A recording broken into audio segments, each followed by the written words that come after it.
어느 고등학생이 예수를 참 잘 믿었습니다. 반 친구들한테 예수님을 전하고 싶었습니다. 그래서 아침 일찍이 다른 학생들이 오기 전에 일찍이 교실에 와가지고 칠판에다가 글씨를 썼어요. 뭐라고 썼느냐? 예수 그리스도가 해답이시다. 이렇게 칠판에다 글씨를 썼습니다. 그리고 조용히 우리 반 친구들이 다 예수 믿게 해주세요, 천국 가게 해주세요, 이렇게 기도하고 있었습니다. 이제 시간이 되니까 반 친구들이 하나 둘씩 오기 시작하는데 가만히 보니까 거의 모든 학생들이 칠판에 써있는 글씨에 관심이 없는 것 같았습니다. 그런데 어느 한 친구가 뚫어지게 칠판을 응시하다가 벌떡 일어나더니 그 예수 그리스도가 해답이시다, 그 밑에다 뭐라고 적었는 거니? 예수님이 해답이시라면 도대체 문제가 뭐냐? 문제가 있어야 해답이 돼. 그런데 오늘 시편 23편 1절 같이 읽읍시다. 여호와는 나의 목자시니 내게 부족함이 없으리로다. 아멘. 다시 말하면 하나님께서는 우리 인생의 모든 문제에 해답이 되신다. 모든 문제의 해결자가 되신다. 요한복음 14장 18절에 보면은 예수님이 말씀하시기를 내가 너희를 고아와 같이 버려두지 아니하겠다 말씀하셨어요. 여러분 인생 사시면서 외롭습니까? 고독하십니까? 그건 예수 잘못 믿는 거예요. 하나님께서 우리의 선한 목자가 되어주셔서 어디 가든 무엇을 하든 우리 인생을 책임져 주시고 우리를 인도하시고 보호하고 계심을 믿으시기를 바랍니다. 여호와는 나의 목자시라. 히브리어로 여호와 로이라 하는데 구약 성경에 이 여호와 로이란 말이 약 60번 정도 등장합니다. 우리는 홀로 인생을 살아가는 것이 아니라 성부, 성자, 성령, 하나님, 예수님, 성령께서 우리의 선한 목자가 되어주셔서 순간순간 우리를 인도하시고 보호하고 계심을 믿으시기를 바랍니다. 하나님은 우리의 목자시고, 그럼 하나님의 양은 누구예요? 하나님의 양은 모르겠어요. 우리예요. 아멘. 따릅시다. 하나님은 나의 목자가 되시고 나는 하나님의 양입니다. 아멘. 있습니까? 그 양들이 겪는 문제가 바로 우리가 겪는 문제라고 말씀해요. 이 문제에 대한 여호와 하나님이 완벽한 목자가 되어주셔서 우리 인생의 모든 문제를 다 해결해 주시고 우리를 복된 길로 인도하신다고 말이에요. 2절 3절 같이 읽읍시다. 그가 나를 푸른 풀밭에 누이시며 쉴만한 물가로 인도하시는도다. 내 영혼을 소생시키시고 자기 이름을 위하여 의의 길로 인도하시리라. 믿습니까? 하나님께서 우리의 인생의 모든 문제를 해결해 주시고 우리를 푸른 풀밭으로 쉴만한 물가로 인도해 주시고 하나님의 이름을 걸고 여호와 하나님의 이름을 걸고 우리를 의의 길로 인도해 주신다 약속하셨습니다. 잘못된 길로 죄악의 길로 인도하는 것이 아니라 복된 길로 생명의 길로 의의 길로 인도하신다. 저체로 양들의 문제가 뭐냐? 두려움과 공포의 문제입니다. 다른 동물들은 적들로부터 보호할 수단이 있습니다. 어떤 동물들은 적이 나타나면 자기 몸 털의 색깔을 바꿔요. 보호색으로. 또 독수리 같은 경우는 부리가 날카롭습니다. 그 날카로운 부리로 적들로부터 자기를 방어하는 거고, 또 날카로운 이빨, 날카로운 발톱으로 자기를 보호하는 거예요. 그런데 양들은 이게 전혀 없어요. 자기를 보호할 만한 아무것도 없습니다. 맹수가 나타나서 공격하면 그대로 당할 수밖에 없는 것이 양이라고 말씀해요. 그런데 하나님 보시기에 우리는 양과 같다고. 우리의 적들로부터 우리가 공격을 당할 때 우리를 방어할 힘이 없어요. 능력이 없어요. 수단이 없다고 말씀해요. 그럼에도 불구하고 우리가 두려워하지 않습니다. 왜냐? 여호와 하나님께서 우리의 모든 문제 해결자가 되신다. 사람들은 지금 속으로 앓고 있지만 밖으로 드러내지 않아요. 다 불안합니다. 직장에서 해고되지 않을까? 내 사업이 제대로 굴러갈까? 내 사업이 망하지 않을까? 자녀들이 제대로 자라줄 것인가? 내 미래가 어떻게 전개될 것인가? 내가 노년에 굶어 죽지 않고 살 것인가? 내가 교통사고 나지 않을까? 또 암에 걸려서 죽지 않을까? 내 가정이 평안할까? 특별히 우리나라 지금 다 두려워 떨고 있어요. 전쟁 근거입니다. 저놈 김정은이가 엉뚱하게 또 핵전쟁 일으키지 않을까? 다 마음속에 지금 두려움과 공포가 있다고 말씀해요.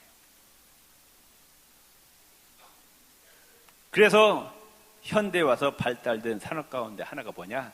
보험업입니다. 보험업. 사람들의 마음속에 잠재된 두려움을 이용해서 발달된 산업입니다. 건강을 잃어버릴까 봐 건강보험에 가입하고, 자동차 사고에 대한 두려움 때문에 자동차 보험에 가입하고, 또 살고 있는 집에 대한 불안 때문에 주택보험에 들고, 화재보험, 항공보험, 선박보험, 보험의 종류도 많아요. 행여나 무슨 일이 날까 봐 다 보험에 가입한다고 말씀. 근데 4절 말씀에 같이 읽읍시다. 내가 사망의 음침한 골짜기로 다닐지라도 해를 두려워하지 않을 것은 믿습니까? 주께서 나와 함께 하심이라. 아멘. 네. 예수 그리스도 안에 있는 하나님의 자녀들은 이런 해로부터 하나님께서 지켜주신다 그 말. 아멘. 다시 한번 읽읍시다. 내가 사망의 음침한 골짜기로 다닐지라도 해를 두려워하지 않을 것은 주께서 나와 함께 하심이라. 사망의 그림자가 내 곁에 있을지라도 두려워하지 않는다고 말씀. 왜? 우주 만물의 창조자시오 전지전능하신 하나님께서 나의 선한 목자가 되어주셔서 어디 가든지 뭘 하든지 그 자리에 나와 함께 하셔요. 아멘. 나를 지키시고 보호해 계심을 믿으시기를 바랍니다. 옆 사람이 두려워하지 마세요. 놀라지 마세요. 하나님이 우리와 함께 하십니다. 아멘. 그 다음 말씀 뭐라고 말씀하고 있어요? 주의 지팡이와 막대기가 나를 안위하십니다. 지팡이는 뭐냐? 양들을 인도하는 겁니다. 그런데 지팡이 끝에가 이렇게 구부러져 있어요. 그러니까 혹시 양들이 수렁에 빠지면은 그 지팡이로 목자가 건져냅니다. 막대기는 뭐냐? 그때 당시에 유대 광야에 들깨가 많았다는 거예요. 양들을 공격해 올 때 목자들이 이 막대기로 그 적들을, 맹수들을 다 쫓아버린다고 말씀. 막대기와 지팡이는 뭐냐? 양들을 인도하고 보호하고 어려움에서 건져내는 거라. 육안으로 보이지 않지만 영이신 하나님께서 하나님의 지팡이와 막대기로 우리를 인도하시고 보호하고 계시기 때문에 두려워하지 않는다고 말씀. 시편 18편 1절 2절에 보면은 나의 힘이 되신 여호와여 내가 주를 사랑하나이다. 여호와는 나의 반석이시오. 합시다. 여호와는 나의 반석이시오, 요새시오, 나를 건지시는 자시오, 나의 피할 바위시오, 나의 방패시오, 나의 산성이시로다. 믿습니까? 어떤 어려움에서도 어떤 적들로부터 하나님이 나의 방패가 되어주신다, 산성이 되어주신다, 요새가 되어주시고 눈동자같이 지켜주신다 그 말씀. 이사야 41장 10절에 두려워 말라 내가 너와 함께함이라. 믿습니까? 두려워하지 말래요. 놀라지 말래요. 왜? 하나님이 너와 함께 하심이라. 놀라지 말라. 나는 너의 하나님이 됨이니라. 천지 만물을 창조하신 여호와 하나님이 누구의 하나님? 남의 하나님이 아니라 바로 나의 하나님이라 말이에요. 믿습니까? 하나님 약속하셨어요. 내가 너를 굳세게 하리라. 비록 너는 연약하지만 내가 너를 굳세게 하리라. 참으로 너를 도와주리라. 참으로 나의 의로운 오른손으로 너를 붙들리라. 약속하셨어요. 하나님께서 나와 함께 하심을 믿으시기를 바랍니다. 그 하나님이 빌립보서 4장 6절에 말씀하시기를 아무것도 염려하지 말라. 염려하지 말라. 아멘. 옆 사람이 놀라지 마세요. 염려하지 마세요. 두려워하지 마세요. 하나님이 함께 하십니다.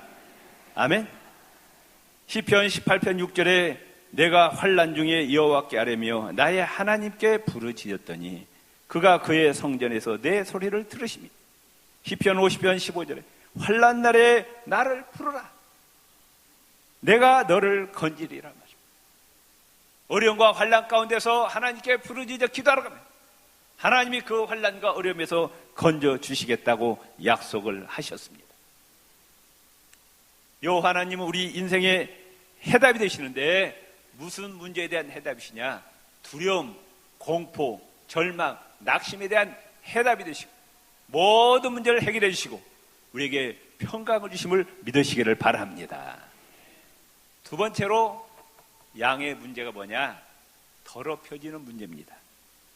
여러분, 양 하면은 딱 이미지가 깨끗한 털 생각나죠? 깨끗한 털, 양. 그런데 실제로 양을 보면은 깨끗한 털이 아니에요. 지저분합니다. 더러워요. 몽골 가서 봤더니 뭐가 그렇게 지저분하고 온갖 여러분 옷도 그러잖아요. 흰 옷일수록 더 빨리 더러워지잖아요. 그런 것처럼 양도 털은 흰데 너무 더럽히죠. 팔레스타인 지방에 특별히 여름에 파리와 벌레들이 활개친데 또 이 파리들이 지독해서 파리 때문에 양들이 피부 질환을 앓고 몸살을 앓습니다. 상처나고 고통스러워하는 이 양들, 목자들이 약병을 하나 들고 다닌대요. 그 병에는 올리브 기름 중에서 특수한 기름으로 만들어가지고 그 상처를 바르면은 쉽게 낫는다는 거예요. 그런데 또 아주 상처가 심하면 아예 약통 속에다 집어넣어 버린대요. 양들을. 그러면은 양들이 빨리 낫는다는 거예요. 이와 같이 하나님 보시기에 우리는 육신과 영혼이 병이 나고 더럽혀 있어요. 어머니 뱃속에서 태어날 때는 건강하게 태어났는데 살다가 보니까 이런 병에 걸리고 저런 병에 걸리고 또 우리의 영혼도 더럽혀집니다. 죄 때문에. 이걸 누가 해결해 주시느냐? 여호와 하나님께서 해결해 주심을 믿으시기를 바랍니다. 사복음서에 보면은 예수님께서 눈먼 자의 눈을 뜨게 해주셨어요. 들리지 않는 길을 열어주십니다. 말 못하는 자의 입을 열어주셨어요. 또 중풍병자도 고쳐주시고 나병 환자도 치료해주시고 귀신 들린 자도 고쳐주시고 온갖 질병에 걸린 자를 다 치료해 주셨어요. 그분은 전능하신 하나님이시죠. 그래서 하나님 말씀하시기를 나는 너희를 치료하는 여호와라 말씀하셨어요. 거기서 나온 단어가 여호와 라파라고 말씀. 자, 현대 자동차 기아 자동차가 고장이 났어요. 차가 굴러가지 않습니다. 어디로 보내요? 공장으로 보내요. 공장으로 보내면 100% 고쳐져 갖고 나옵니다. 틀림없어요. 공장으로 보내면. 우리 몸 누가 만드셨어요? 여호와 하나님께서 만드셨다고 믿습니까? 고장나면 하나님의 공장에 들어가면 되는 거예요. 하나님 만져주시면 다 고침받습니다. 믿습니까? 병에 걸렸을 때 또 약도 먹어야 되지만 궁극적으로 치료하시는 분 누구냐? 여호와 하나님이 치료해 주시는 거예요. 아멘. 육신의 질병도 치료해 주시지만은 우리가 살면서 또 내 영혼이 더러워져요. 우리는 원죄를 가지고 태어납니다. 또 살다가 온갖 죄를 범해요. 원죄와 자범죄로 우리 영혼이 너무 더럽혀졌어요. 이 더럽혀진 영혼으로는 천국에 들어갈 수가 없습니다. 영혼이 깨끗해야 돼요. 우리의 죄는 뭘로 해결되느냐? 세상의 그 어떤 것으로도 우리의 죄가 해결되지 않습니다. 오직 하나님의 아들 예수 그리스도의 십자가 보혈로만 우리의 죄가 씻김받음을 믿으시기를 바랍니다. 요한일서 1장 7절에 따릅시다. 그 아들 예수의 피가 우리를 모든 죄에서 깨끗하게 하실 것이요. 아멘. 다른 것으로 죄가 깨끗해지지 않아요. 뭘로만? 예수님의 십자가 보혈로만 우리의 원죄가 자범죄가 용서받음을 믿으시기를 바랍니다. 그래서 예수님의 십자가 보혈을 성경은 뭐라고 말씀하고 있느냐? 거룩한 피라, 보배로운 피라, 그렇게 말씀하고 있습니다. 우리가 착한 행실을 한다고, 수양을 한다고, 산속에 들어가서 돌을 낳는다고 우리가 죄가 용서받는 게 아니에요. 예수 그리스도 안에 들어와서 예수님을 영접할 때 예수 그리스도의 십자가 보혈로 우리의 죄를 씻어주심을 믿으시기를 바랍니다. 요한복음 10장 11절에 나는 선한 목자라. 사기꾼 목자가 아니라고 말해요. 예수님은 거짓된 목자가 아니고 선한 목자라고 말씀합니다. 아멘. 우리를 올바른 길로, 복된 길로, 생명의 길로 인도하시고, 선한 목자는 양들을 위하여 자기 목숨을 버린다고 말씀합니다. 우리를 살리시기 위해서 하나님의 아들 예수 그리스도께서 십자가에서 생명을 희생하셨어요. 몸을 다 찢으시고 물과 피를 다 쏟아주시고 우리에게 영생을 주셨음을 믿으시기를 바랍니다. 바로 예수님은 이 영혼과 우리의 육체, 더럽혀짐의 병의 문제를 완벽하게 해결해 주시는 해답이 되심을 믿으시기를 바랍니다. 우리는 예수님이 아니었더라면 하나님과 단절되고 하나님과 원수되고 마귀의 종이 되었고 흑암의 권세에 사로잡혀서 이 땅에서도 저주받고 지옥에 떨어져 영원히 멸망받을 수밖에 없었지만 하나님의 아들 예수님 때문에 우리의 죄가 용서받고 우리가 천국 백성이 되었음을 믿으시기를 바랍니다. 세 번째로 양의 문제는 방향 감각의 상실입니다. 양에게 치명적인 결함이 있습니다. 그게 뭐냐? 방향 감각이 없어요.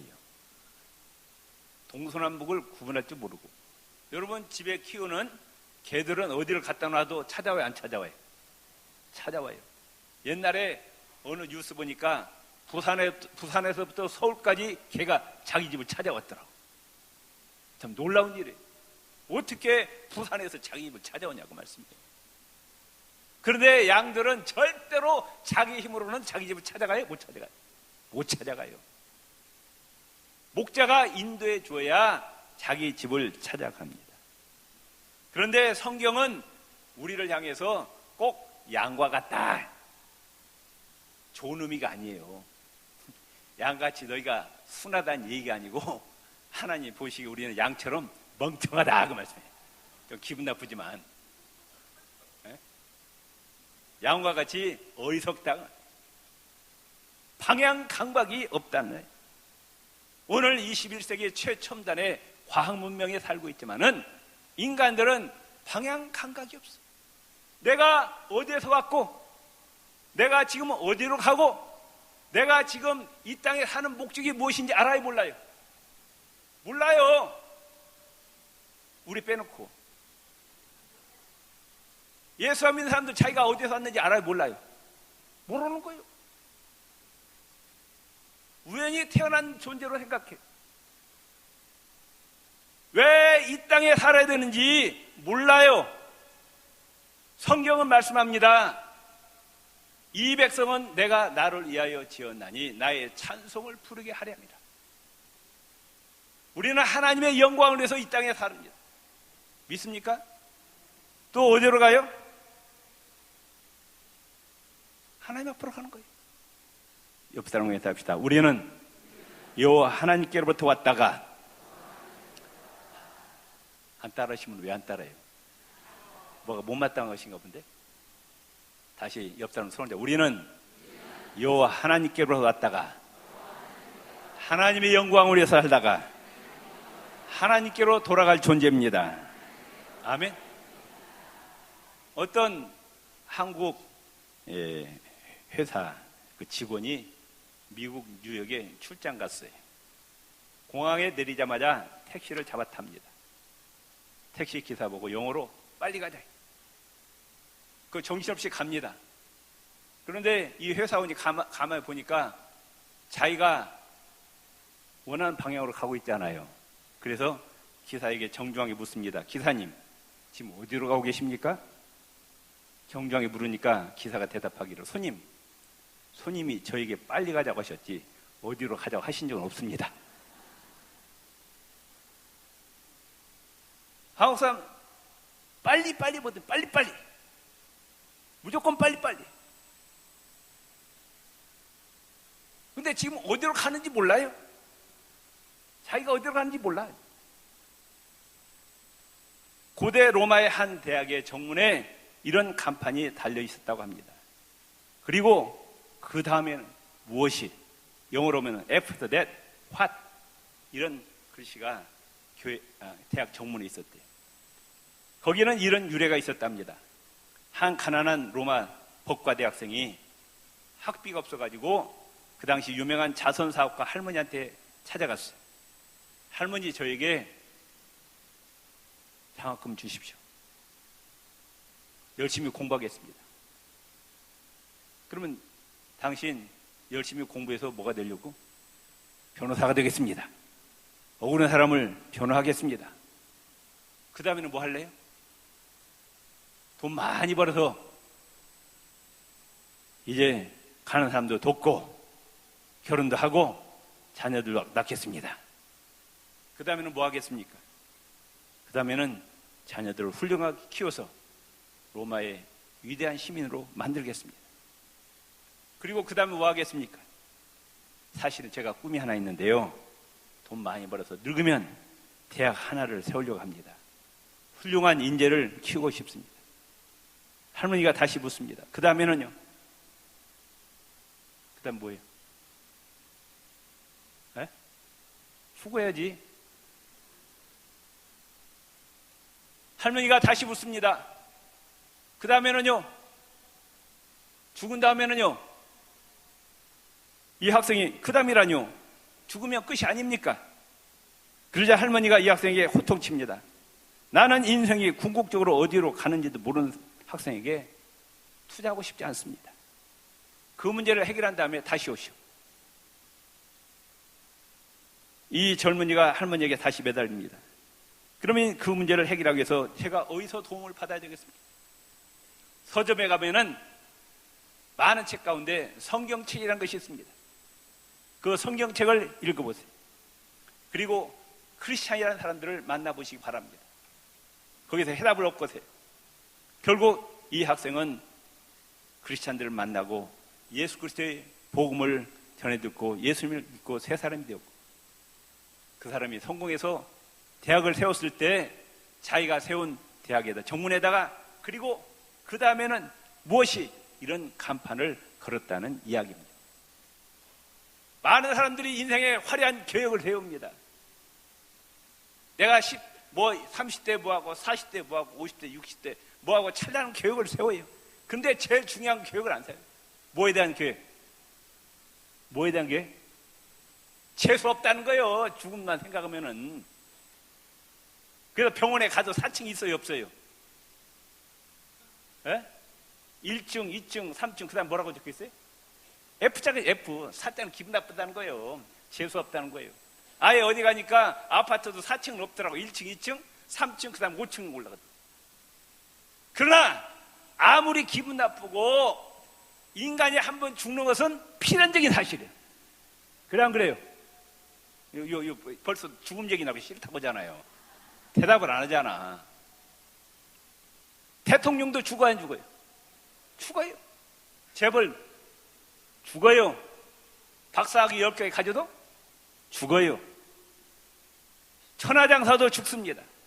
이 죽음을 피할 자가 있다 없다? 없다.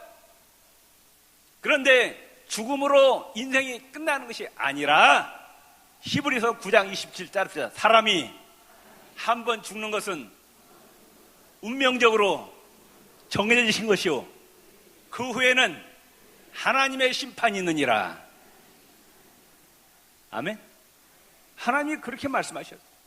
죽음으로 끝나는 것이 아니라 죽음 저편에 하나님의 심판이 있고 두 개의 길이 있다는 거예요. 아멘. 죽는 걸로 다 끝나면 얼마나 좋겠어요. 그런데 죽음 저편에 하나님의 심판이 있고 이 심판을 피할 자가 있다 없다? 이 심판을 피할 자는 아무도 없다는 거예요. 그 다음에 전개되는 세계는 영원한 세계라는 거예요. 여러분 이 땅에서 몇 년 살아요? 잘 살아야 100년 살아요. 근데 죽음 접히는 세계는 영원한 세계입니다. 영원이 뭐예요? 10만 년? 100만 년? 영원. 아멘. 우리는 이 땅에 살면서 영원한 천국을 준비해야 된다고 말씀해요. 두 가지 길이 있습니다. 멸망의 길, 지옥길이 있고 영생의 길, 천국길이 있다고 말씀해요. 바로 이 문제의 해답이 누구시라? 예수님이시라고 말해요. 우리의 선한 목자 되신 예수님께서 저 죽음 저편에 있는 영생의 길, 천국의 길로 우리를 인도하시기 위해서 이 땅에 오셔서 십자가에서 피 흘려 돌아가셨다고 말해요. 공자는 이랬어요. 내가 진리를 발견했으면 아침에 저녁에 죽어도 여한이 없겠다 그랬어요. 공자는 평생에 진리를 발견하지 못하고 죽었습니다. 석가모니도 너의 죄의 문제, 너의 죽음의 문제는 내가 해결할 수 없으니 너희가 스스로 알아서 해결하라고 했어요. 근데 요한복음 14장 3절에 6절에 예수님이 말씀하시기를 따르셨어요. 내가 곧 길이요 진리요 생명이라. 아멘. 믿습니까? 예수님이 바로 천국 가는 길이라고 말씀, 진리라고 말씀, 영생이라고. 예수님을 통하지 않고는 아무도 아버지께로 올 자가 없느니라 말씀하셨어요. 사도행전 4장 12절에 천하 인간의 구원을 받을 만한 다른 이름을 우리에게 주신 일이 없어요. 지구상에 수많은 이름이 있지만은 예수님 이름 외에는 우리가 구원받을 다른 이름이 없다고 말씀하고 있어요. 사도행전 16장 31절에 주 예수를 믿으라. 그리하면 너와 내 집이 구원을 얻으리라 말씀하셨어요. 바로 예수님은 이 죄와 죽음의 문제를 해결하시고 우리에게 영생을 주시기 위해서 이 땅에 오셨음을 믿으시기를 바랍니다. 여호와 하나님은 우리의 선한 목자가 되어주셔서 인생의 모든 문제를 해결해 주십니다. 두려움과 불안과 공포의 문제를 다 해결해 주시고 인생의 모든 문제를 해결해 주시고 우리를 평안하게 하시고 우리를 생명의 길로 복된 길로 의의 길로 인도하시고 또 우리의 영혼과 육체의 모든 더러움의 문제를 다 해결해 주시고 우리를 깨끗하게 하시고 우리를 천국길로 인도하시는 선한 목자이심을 믿으시기를 바랍니다. 요한복음 10장 10절에 내가 온 것은 양으로 생명을 얻게 하고 더 풍성케 하기 위해서 왔노라 말씀하셨습니다. 이 예수님을 붙잡고 승리하시고 아직도 예수님을 알지 못하는 많은 생명들에게 예수님을 전하시길 주의 이름으로 축원을 드립니다.